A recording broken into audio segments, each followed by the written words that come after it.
Ito ang UNTV News Worldwide.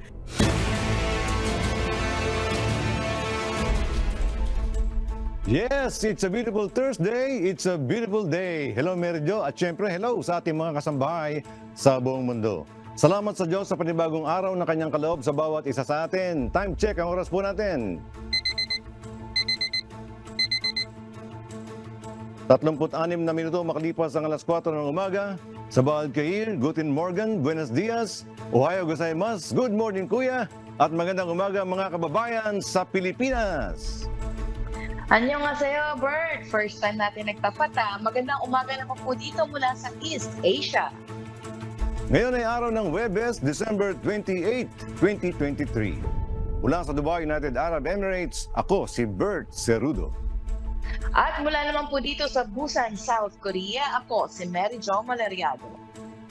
Maghatid sa inyo ng mga umatikabong balita mula sa iba't ibang panig ng mundo. UNTV News Worldwide. Sa ating global headlines. Ukraine matagumpay na inatake ang isang Russian warship. Libu-libong caravan ng mga migrante dumagsa sa US-Mexico border. Oil exports ng Russia pinapadala sa China at India. Daihatsu ng Toyota magbabayad ng suppliers dahil sa pansamantalang pagtigil ng production. Samantala, malaking Japanese auto manufacturers mag-i-invest sa Thailand. Rapid Zika spread sa Thailand, ikinabahala ng isang eksperto. Malaysian government nananawagan muli na ipatupad ang work from home sa mga kumpanya.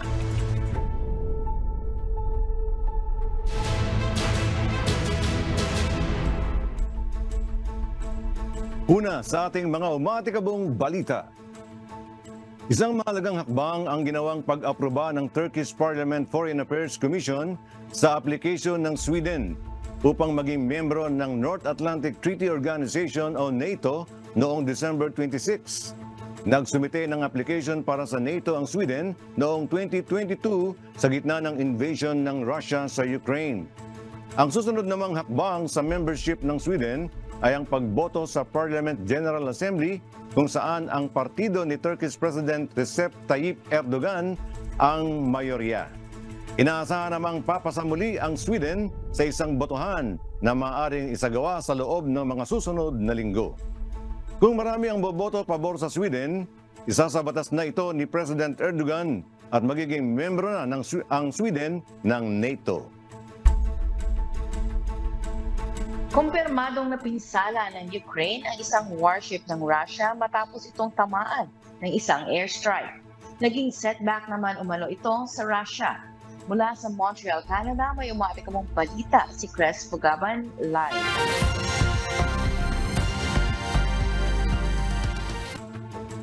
Hello Chris, ano man na naging pinsala na natamo ng warship ng Russia? Yes, Mary Jo, malaking pinsala nga ang naidulot ng isang Ukrainian aircraft sa Novocherkassk landing ship ng Russia kahapon madaling araw ng Martes sa isang port sa Black Sea. Isa ang kumpirmadong patay at 4 naman ang sugatan habang 6 na gusali ang nasira sa pag-atake. Mary Jo, ang naturang warship ay ginagamit upang maglulan umano ng mga tangke, armored vehicles at mga sundalo. Ayon pa sa report ng Ukraine, hinihinalang lulan din nito ang Iranian-made explosive drones na gawa ng Russia. Medyo natuwa naman ang mga Ukrainian officials dahil kabilang na si President Zelensky sa tinuturi nilang matagumpay na pag-atake. Nila naman, isa itong major setback para sa Russian Navy. Medyo? Oo, Chris, nakakalungkot dahil sa nangyari. Pero gaano naman katagal ang tinatayang setback na maaring mangyari dahil sa pag-atake na ito? Yes, Mary Jo, yan nga ang nagiging usapin ngayon. Hindi lang sa Ukraine at Russia, at maging sa mga Western allies dito sa bandang North America. Ayon nga sa isang press conference na ginawa sa Ukraine, pasapahayag ni press conference media representative Natalia Humenyuk ay malaking major setback ito na mangyayari sa Russia dahil ang Black Sea port ay matatagpuan sa bandang border ng Russia at Ukraine. Bagamat hindi pa matukoy kung gaano matagal, ay tinatansya nila na magiging major nga ito sa pag-atake ng Russia dahil gaya nga ng mga nasabi, ay lura nito ang mga troops at mga armored vehicle na ipapadala sana sa northern part ng Ukraine, kaya isang matagumpay ito sa parte ng Ukraine. Merijo? Mukhang masaya din naman at matagumpay nga ito para sa mga taga-Ukraine, ano? Pero sana nga matapos na ang paglalaban na ito dahil sa war, sabi nga nila sa mga digmaan, wala namang panalo dyan, Chris. Maraming salamat, Chris Pugaban, live mula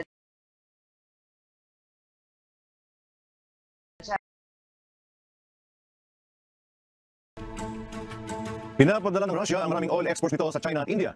Kaya naman sinasabing binabaliwala umano ng Russia ang mga sanksyon na ipinataw dito. Ito ang umatikabong balita ni Rayjan Bolivar. Patuloy na tumatatag ang ekonomiya ng Russia sa gitna ng mga sanctions na ipinataw dito ng West. Isa rito ay ang pagbabawal ng oil export sa European countries. Nagsimula ang pagpapataw ng sanctions sa Russia simula nang lumusob ito sa Ukraine noong February 2022. Subalit na i-redirect naman ng Russia ang oil exports nito mula sa Europe patungo ng China at India. Ayon kay Russian Deputy Prime Minister Alexander Novak, dagdag pa ng Deputy Prime Minister, dating isinusupply ng Russia ang 40 to 45% ng oil at oil products nito sa Europe. Kaya naman dahil wala na silang merkado sa Europe, tinuon ng oil-producing country ang pagsusupply ng kanilang crudo sa China. Tumaas umano ang share ng export ng langis sa China ng 45% to 50% at ang India na hindi naman nakatatanggap ng shipments noon ay naging major buyer na rin kung saan nag-increase ang pagbili nito ng supply ng 40%. Kinukuha ng India ang discounted na crudo mula sa Russia, saka nito nire-refine ang langis at binibenta ito sa European customers. Bagamat legal umano ang pagbebenta nito ng langis, maari namang umanong mabaliwala ang sanctions na pinataw ng Russia ayon sa mga kritiko. Naghahanap din ngayon ang Russia ng panibagong market sa kanilang natural gas export dahil pa rin hindi sila makapag-export sa UN nations.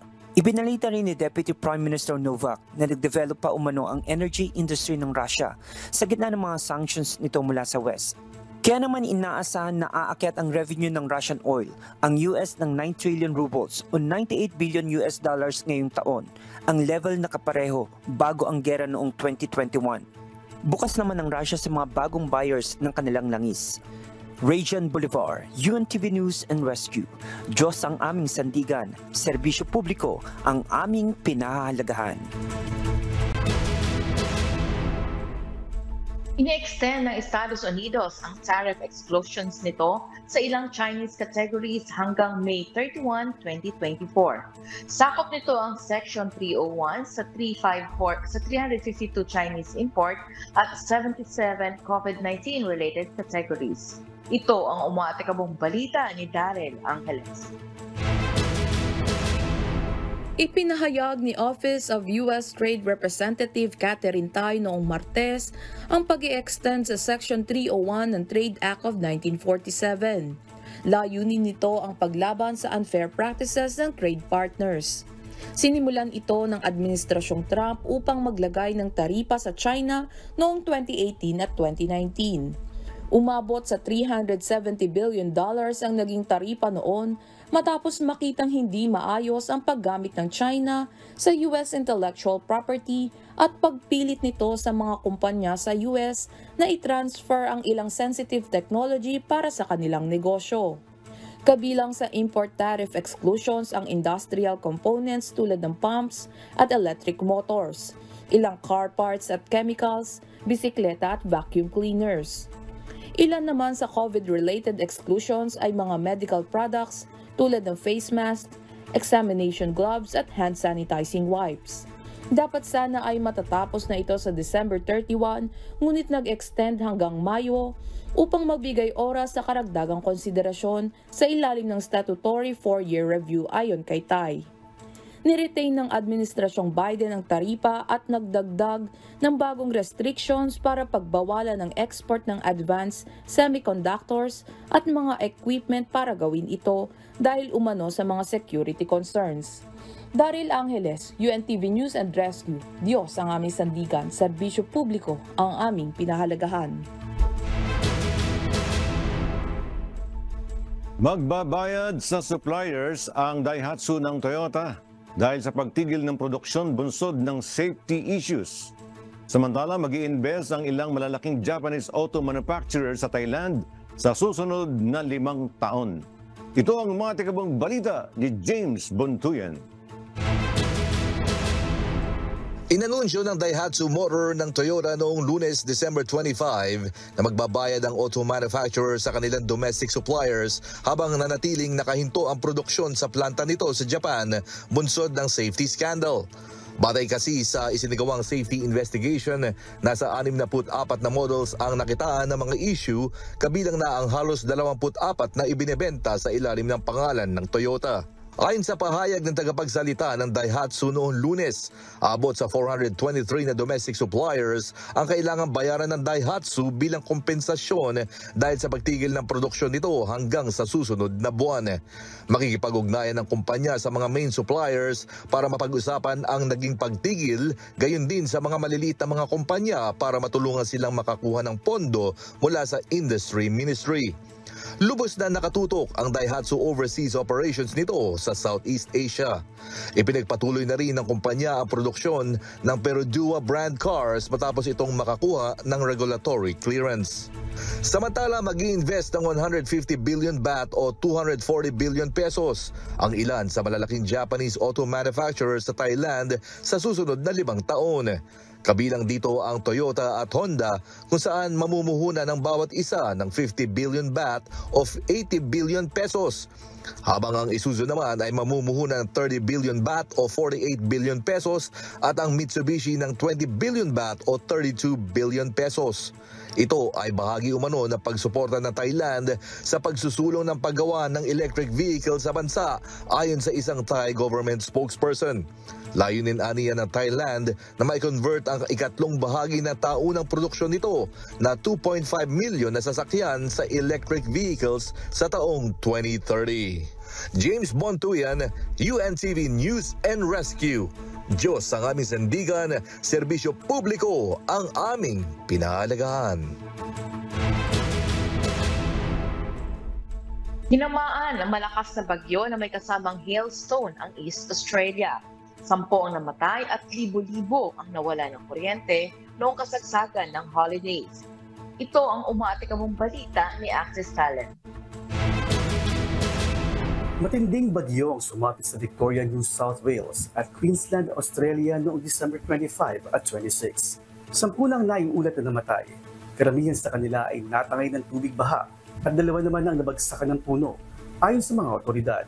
Apektado rin ang power lines kung kahit mahigit 70,000 kabahayan ay wala pa rin kuryente hanggang ngayon.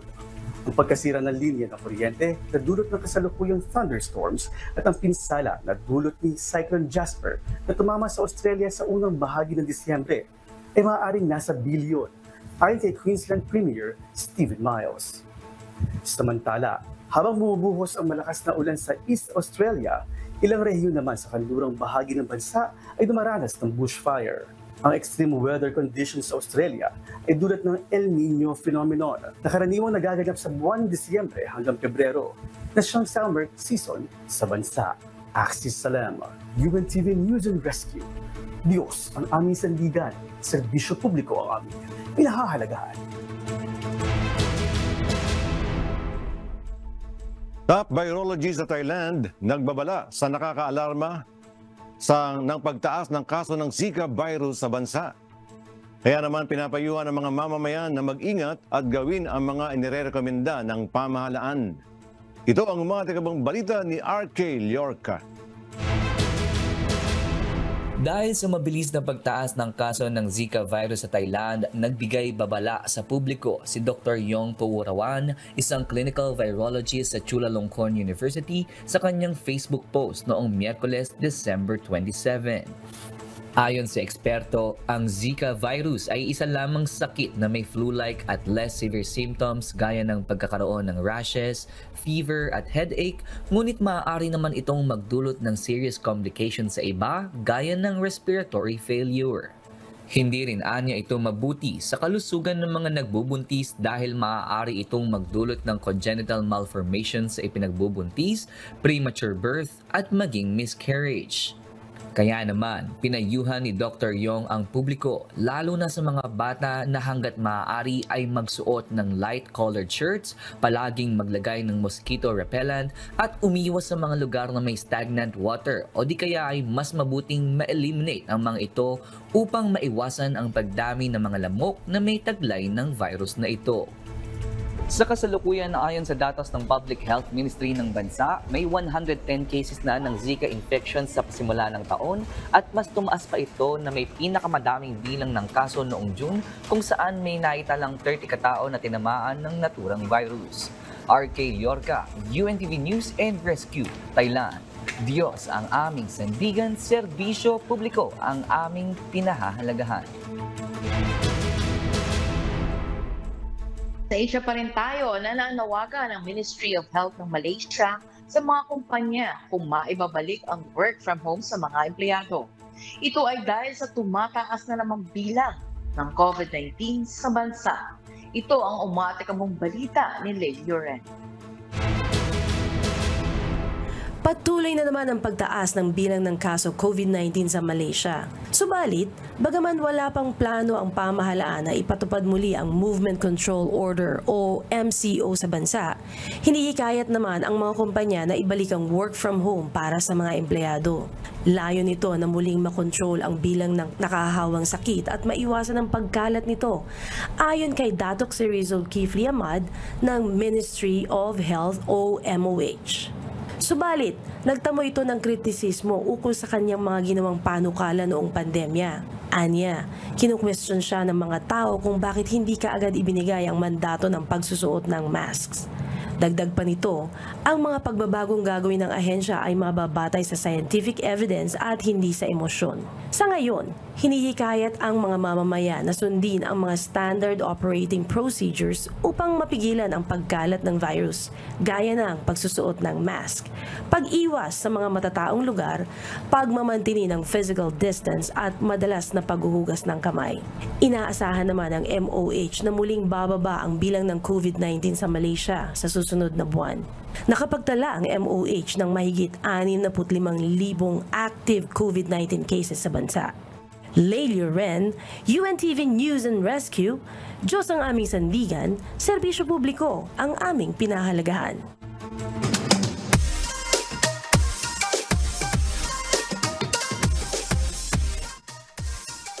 Bert, mukhang namiss ko tong part na to. Ito yung favorite ni Noel eh. Ito na din natin makakalimutan ang pinakaabangan nating lahat. Bert, pwede bang bumati?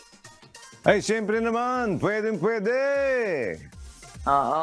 Narito muna ang pagbati ng ating kababayan. Hello po mga kapatid. Ako nga po pala si Karen Masiglat Paet. At binabati ko po pala ang aking nanay na si Federica, ang aking tatay po na si Juanito, na taga po Pangasinan. Kamusta po kayo dyan? Huwag po kayong mag-alala po sa amin. Tulong po ng Diyos ay maayos naman po kami. At sana po loobin po ng Panginoon na magkita-kita po tayo, loobin po. At dinadalangin po namin sa Panginoon na sana po ay maging maayos po ang lahat. At salamat po sa Diyos. Ako po si Brad Jaymar. Binabati ko po ang aking pamilya sa Pilipinas, ang aking nanay, ang aking tatay, at ang aking kapatid, pati na rin po ang aking mga kaibigan. Dalangin po namin sa Panginoon na sana ingatan po kayong lahat dyan. At wag po kayong mag-alala dito sa amin dahil nasa maayos kaming kalagayan. At sana po magkita-kita pa ulit tayo ng mukhaan loobin. Maraming salamat po sa Diyos. Ayun, sana ingatan kayo dyan sa Perth. Salamat sa inyong panonood. At una na ako, Bert. Mukhang kailangan ko lang maraming listahan ngayon. Siyempre, yung lagi nanonood sa atin, si Mami Pet, saka si Daddy Dan, Dad Edad. Salamat po sa inyong panonood. Sana ay have a happy Thursday ahead po. At sa ating mga kababayan dyan sa Pilipinas, nung nagsalute kasi ako dyan, Bert, nung yung guard doon, sabi niya, ay kayo po yung nagbabalita. Nanonood sila, kaya maraming salamat po sa inyong panonood. Ganyan din sa aking family dyan sa Taguig at sa Santa Maria, Bulacan. At dito sa Busan, mga kasama nating UNTV. So, avid na nanonood ng UNTV, sila William at Ay Nakatakutan, sila Percy at saka sila sa Seoul din naman yung mga Domyo girls natin dyan, sila Amiel at saka sila PJ at saka si Paul at saka si MJ. Salamat po sa inyong panonood. It's your turn na, Bert. Binabati ko ang lahat ng taga-subaybay ng UNTV News Worldwide sa buong mundo, ang Tansenko family, Brad Bot, Sis Let, Sis Biel, Sis Levy, Brother Albi. At hello kay Apong Mading at kay Darang Aida dyan sa Magalang Pampanga, sa Alboroto family, sa ating mga regular na taga-subaybay dyan sa Kalipogi. Hello kay Sis Tess, sa aking mahal na asawa, at syempre sa aking mga anak, Nico, Aileen, Shasha, and Andrew, at sa aking apo, si Ana Banana and Jan, at kay Mami Alicia. Hello kay Brad Nestor at kay Sis Weng Panahon, Brad Mark, Sis Jillian at sa kanilang beautiful baby na si Mayumi. Hello kay Sis Hazel, Brad Alex, Mama at Lucas at kay Dadap and Tete. Hello kay Brad Ruben, Brad Roel, Brad Anthony, Brad Ed, Brad Jonathan, Brad Ronel. Dito naman yan sa Alcus, yung mga barakada natin dito. At sa Abu Dhabi, kay Brad Glenn and Sis Pearl, Abacano and family. Ayun. Mukhang maganda pala. Kamusta ba yan sa lugar niyo? Hindi ko Bert, hindi ko pala alam na pag may listahan na pala ngayon, parang naman mas naparami ako pa ba. Paghahandaan ko yung susunod.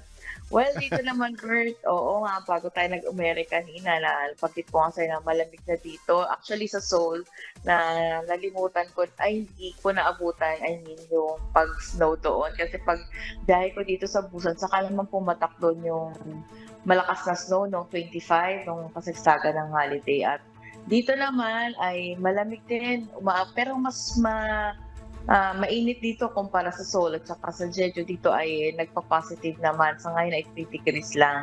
At yun nga, na marami din tao dito at may mga kababayan din tayo nakikita na talagang nagpupunta rin dito sa Busan. Nakala ko kasi Bert sa Seoul lang eh.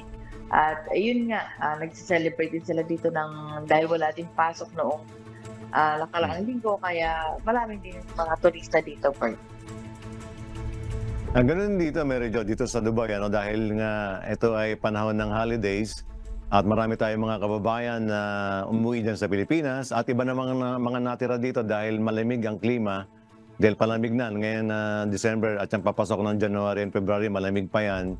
Ito yung time na nagbabonding ang ating mga kababayan, nagpupunta sa mga beach, nagka-camping sa mga mountains. Dito kasi, Mary Jo, meron ditong lugar sa Jebel Jais, kung saan yung mataas na bundok na yon ay nagkakaroon ng snow. Kaya dinadayo ng ating dinadayo ng mga turista mula sa iba't ibang panig ng mundo. At ating mga kababayan naman sinasamantala rin na makapunta ron. Pwede ka rin mag-camping doon, mag-overnight ka, magdala ka ng tent. So yun ang ini-enjoy dito ng ating mga kababayan dahil nga patuloy pa rin ang paglamig. Nasa 21 degrees, 17 to 21 ang temperature dito. Mary Jo. Ayun. Ngayon ko lang nalaman na may snow din pala dyan. Iingitin sana kita dito, Bert, na mag-hike din at saka mag-ski sa mga mountain dito na may mga snow. Pero meron din pala dyan sa inyo. At least it's good na may paglilibangan din ng mga tao dyan at maging ng ating mga kababayan. Ayun. At sana safe naman din ang ating mga kababayan sa Pilipinas. Sana wala tayong mga masamang panahon na darating. At sa ating pong mga nanonood, sana ay mag-enjoy din sila sa mga darating pang holidays. Mga kasambahay, kung meron tayong hindi napanood na balita o nais po ninyong muling tunghayan ang UNTV News Worldwide, maaari niyo po itong balikan sa aming mga official social media accounts. I-like at i-follow lamang ang UNTV News and Rescue Facebook account at i-click ang subscribe button sa UNTV News and Rescue YouTube channel. Mapapanood nyo rin po rito ang iba pang news programs ng UNTV, pati ng iba pang video na nag-iisang public service channel.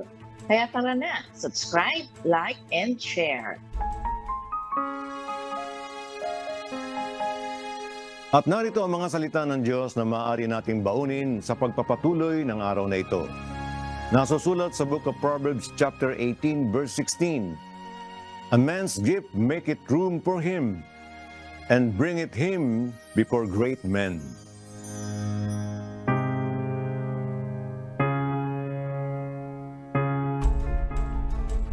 Amen. At yan po ang mga umatikabong balita sa iba't ibang panig ng mundo ngayong umaga ng Huwebes, December 28, 2023. Susunod na ang programang Hataw Balita ng Pilipinas sa UNTV at sa UNTV Radyo La Verdad 13:50. Mula rito sa Busan, South Korea, ako si Mary Jo Maleriado.